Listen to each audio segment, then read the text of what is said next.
Good evening, folks. Pastor Jerry here. We have just finished our third day of the Israel biblical site tours and educational, and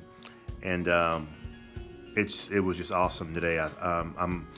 I'll link everything after I talk, but we went to Qumran, and Qumran is where they found the Dead Sea Scrolls that authenticates and venerates the Old Testament, and also shows that that the Jews were here before anybody.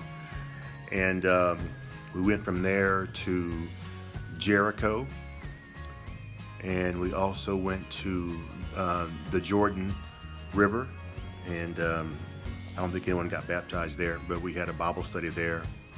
And and we went to oh my gosh, it's right here, hold on.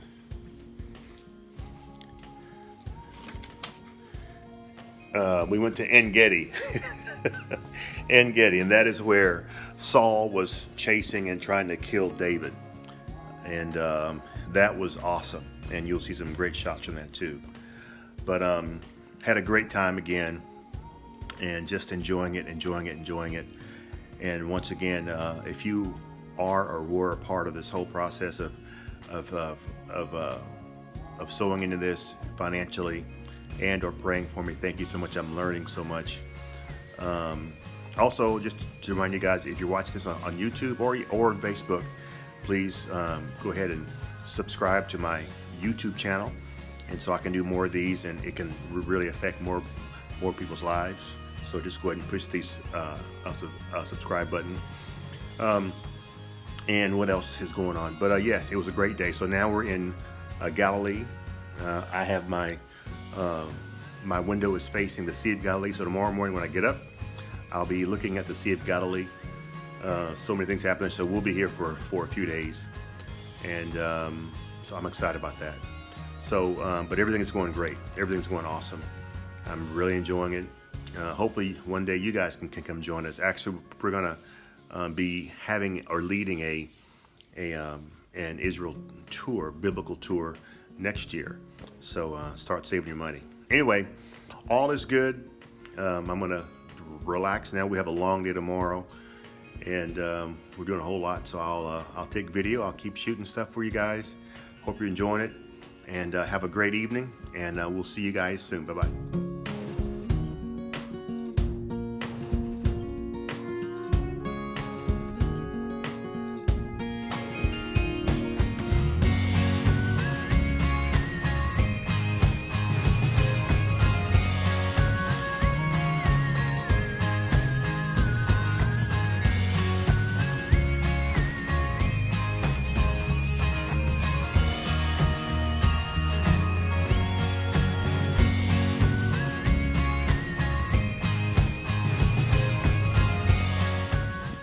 Good morning, folks. It's day 4.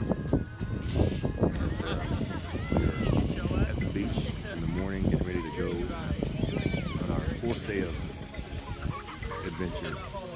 We're leaving the Dead Sea area. It is just gorgeous here. Loving it. And we'll catch you in a bit. I think a great way to start is just kind of pulling the group together in the morning, and especially when you're leading a group, it's a chance for you to see your people, give out whatever information they're going to need for the day, but also to kind of start it off maybe with a little bit of a devotional thought. And what I want to do for us as we start this morning off a little bit is, I think with Good morning. We have made it to En Gedi. This is where the area that David hid from Saul in the caves, and so we're going to go and hike a few kilometers, and not a few kilometers, but just hike up a distance and see some springs and some caves, and it's a beautiful morning. It's probably in the mid 50s, and calm winds, sunny skies, and learn that the national animal of Israel is the ibex, and so I just saw a bunch of them over here. I'll get some pictures in a bit, I think. I'll try. But, En Gedi, where David hid with his mighty men, all of his men, from Saul. He ran from Saul for a while. So, oh, there's one right there. Oh, a little ibex. I'll try to get a shot of it. See ya. And there they go, ibex. Ibex. Ibex. There they go. National animal of Israel. Today we are called the land of the ibex. Okay?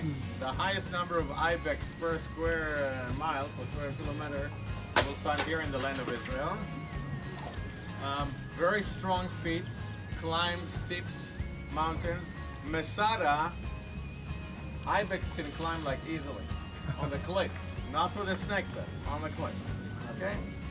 The more the ibex is stronger and older, the horns are bigger. So take a look over there, there's a young one, okay? And that's an old one, okay? How do you become the leader of the herd? The horns, you fight for hours, horns to horns. By the way, I tried to see one, let's see who's winning. But after a few hours, I was tired. And they continued to fight probably for hours, and then one that won probably get all the female later on. Okay? So in many ways, you will find a lot of ibex, usually around this area. You're not gonna find them in Galilee. Okay? They prefer to live in a place like this. Take a look at that. The color of that ibex is camouflage with the region around here. Another thing that I want you to see is this animal. I call the union of the Hyrex. This one is Hyrex. Is that mentioned in the Bible? We already mentioned. Is that mentioned in the Bible? Yes. In some Bibles, like NIV, you will find it. It's called coney. And in the ESV, I think it's called rock badger. Okay? So you will find it's the same animal. In Hebrew, it's called shafan. Shafan. But when we're talking about that animal, is in the book of Leviticus, chapter 11, they tell you which animals are unclean. Which animal is number one that is unclean? Pig. No. Coney.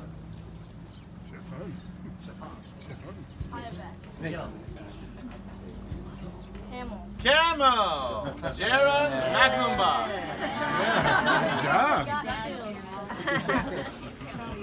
Well, the information falls on you.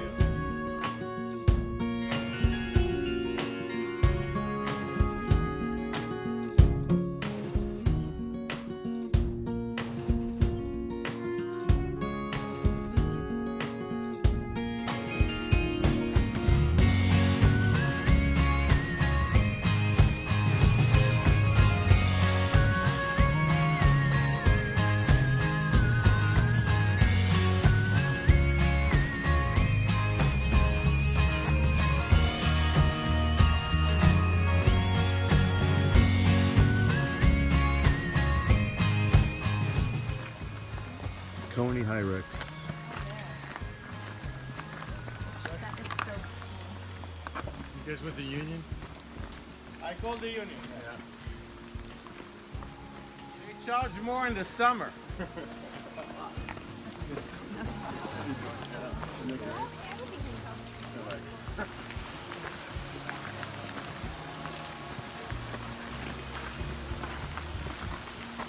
Oh, wow.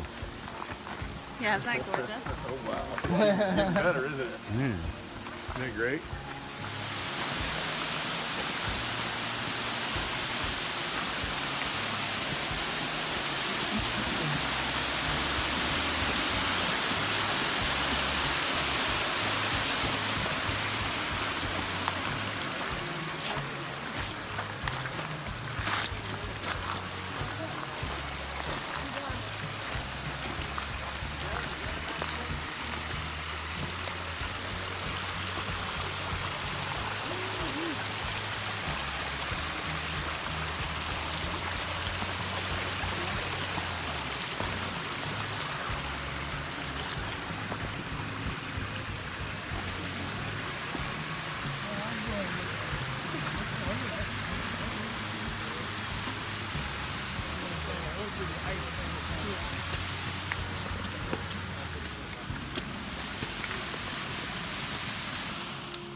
Like being in a bamboo cave. Hey.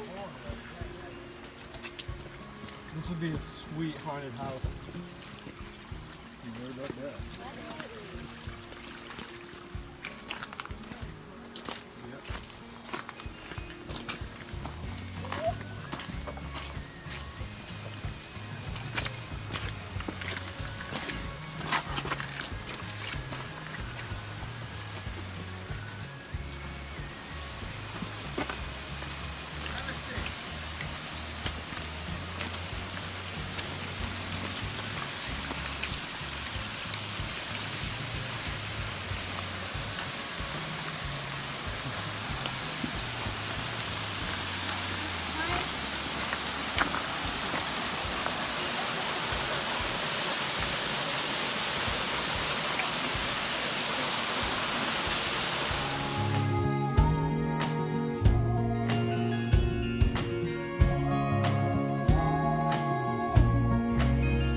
Oh no, you're fine. No, you didn't get into it. Don't worry about it. Photobomb No, you're good. You're totally Can good. you hear me over there?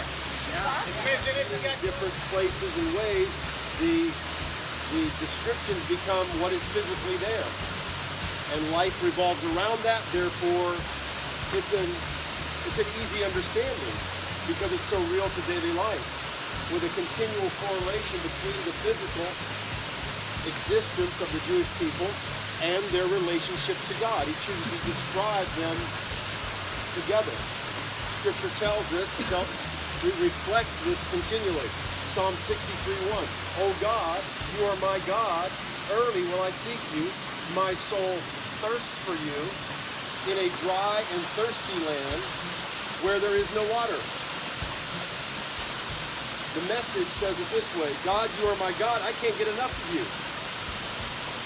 I've worked up such hunger and thirst for God, traveling across this dry and weary desert. And maybe most famously, there's that verse in Psalm 42:1, as the deer pants for streams of water, so my soul pants for you, O God. And so the Jewish people carried the concept of living water into their daily lives, into their worship. Outside of the Temple Mount, you're going to see the mikvahs there, and how that's integrated into the daily life, the free-flowing, the pure water that is necessary for life, for cleansing, for presenting ourselves holy unto the Lord. A very serious commitment to God through the free-flowing natural water that was necessary, untouched, uncontaminated, to present ourselves to God.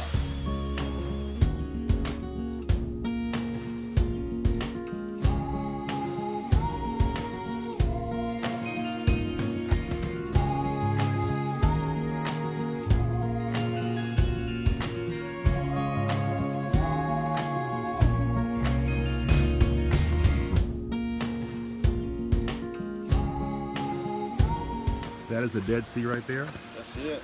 Make a left turn. Go from the Dead Sea.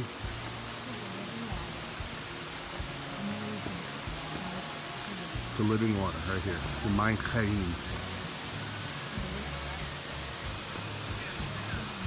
Awesome. Oh, I'm sorry, y'all. Getting away.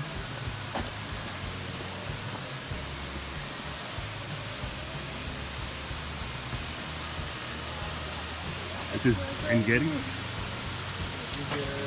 where we are here.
All right, here you see ibex, and they're walking down from the mountain. And then they transition over to where they feed. Check this out. See those two little brown spots? They're in the trees. They're able to stand in the trees, stand on the branches and feed. And those branches are very, very thorny. And God made it that they're able to not only get in the tree, but feed around the thorns. That is awesome. Just awesome. And again, ibex are the national animal of Israel.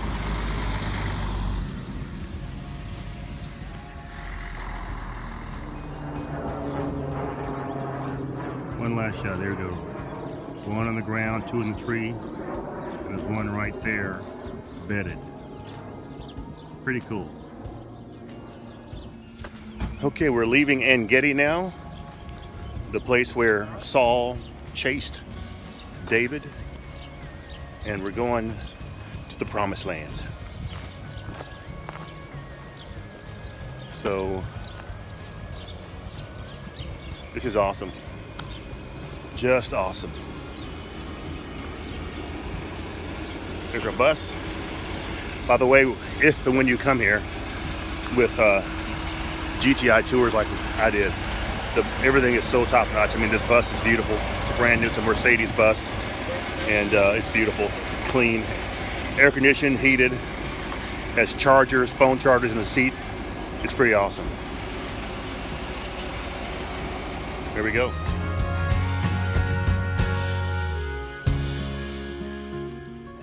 So wait a second, so why don't all of this? Cisterns, cisterns, cisterns, cisterns, mikvahs, mikvahs, mikvahs, mikvahs, and then we found a room with a treasure of 560 silver coins. Wait a second, why in all those places there's no money, and in all over this center there's no money, but in one place we have all the money? I want you to think that this is only men sharing everything equally, do not possess much, obligated to the high priest. Sounds like a communal of scenes. Sounds like what in our modern world? Monastery. Did monks today have bank accounts and money? No. So who controlled the money of the monastery? The guy that is in charge of the treasury? That's the guy here. So maybe they worked in pottery.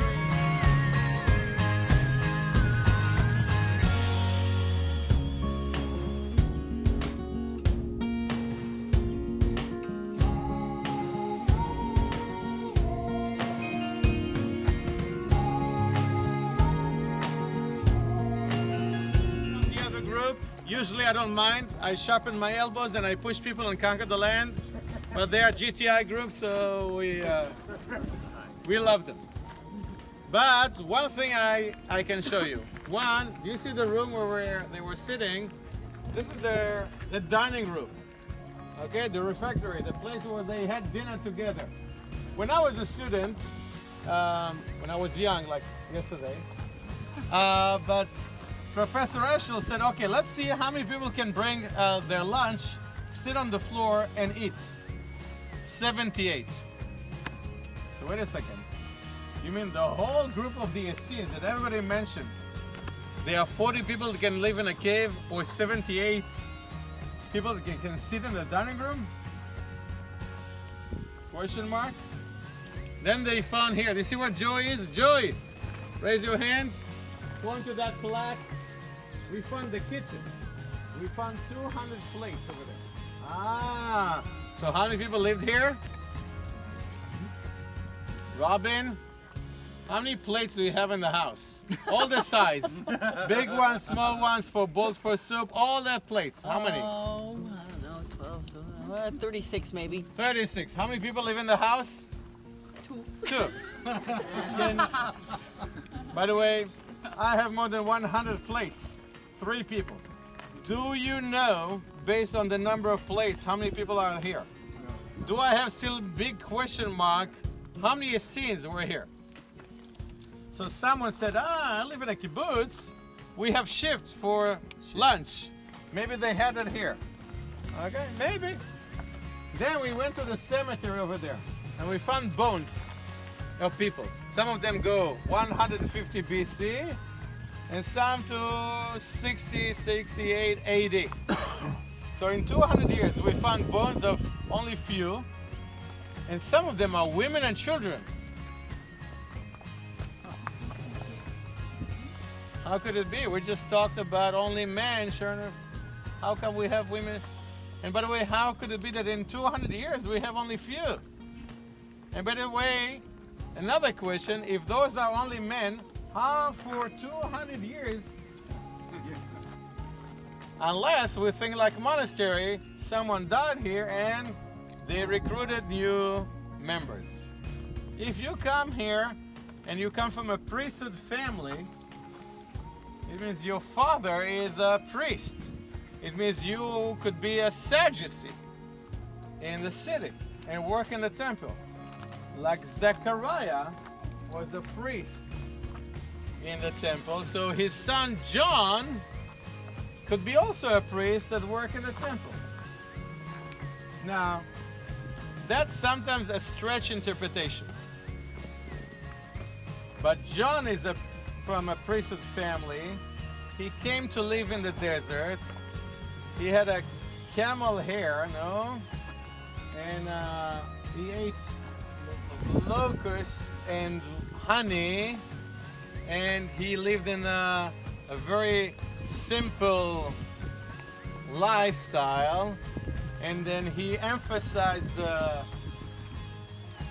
bath, okay, or baptized people. And then where's the Jordan River from here? Just over there. And then he found his death over there in a place called Maccaeus. So people said, Jerusalem, desert, Jordan River, that kind of life, found his death over there. John the Baptist was a member of the Essenes. How many of you heard that theory? How many of you think it's a very stretched interpretation? Maybe, maybe not. Do I have another question mark? Good. Hey gang, Pastor Jerry, we are now in Qumran, where they found the Dead Sea Scrolls, over 900 documents found that verify and legitimize and authenticate the Old Testament, the Word of God. It was, and it went back to like 150 BC, so it's pretty awesome. So we're in Qumran right now, across from the Dead Sea. We're having a great time. This is awesome. We sometimes, when we read the scriptures, we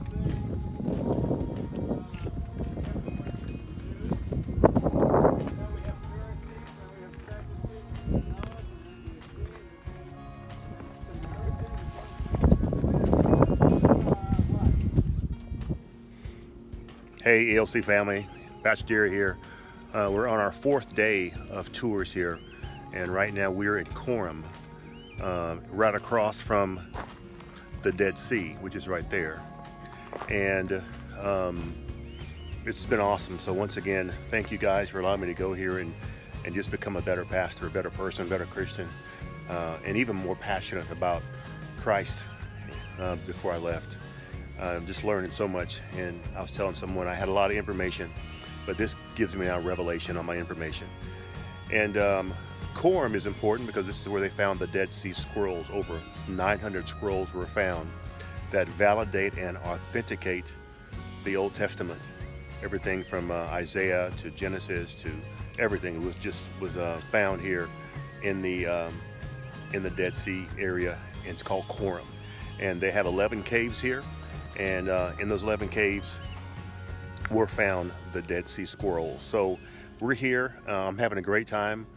Thank you guys for continually being a part of our church family, ELC, and I'm excited to just show you guys more and more and more as I fix the camera here. My arm's getting tired. But thank you for having me here, and hope you guys can come back and join us, because I'm going to be back here.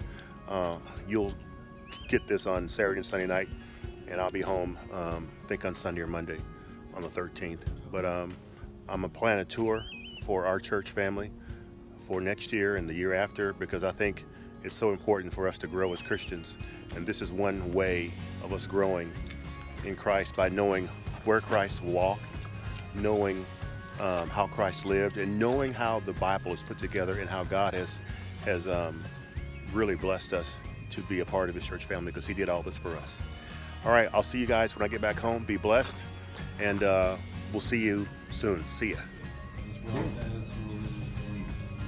So here are some of the Dead Sea Scrolls that they found.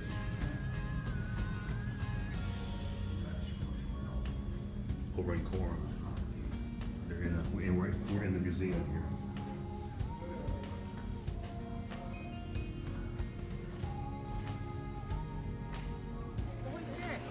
Hey, it's Pastor Jerry here. We are now entering the Jordan River area. The Jordan River is a natural border for the country of Jordan and Israel. And that's also where a lot of people choose to get baptized. And so we're going to go eat. And then we're going to... I'm doing a selfie, you goofball. You get it the wrong way. You're such a goofball. 25-year-old goofball. You know, but I love him. Anyway, I got some weirdos here with me today. So we're going to eat now and then go from there. They also have lamb. It's eating a shawarma. Oh, they have lamb shawarma? Well, this isn't it. Oh, okay. Yeah, you can get that different He's places. eating a shawarma too. I'm trying to figure out what a shawarma is. Like a swarm of bees? Or what? Shawarma. It's like, Shawarma. I think, I don't know, SH or S. Okay, here's my shawarma. Shawarma. It looks like it has red sauerkraut, pickles,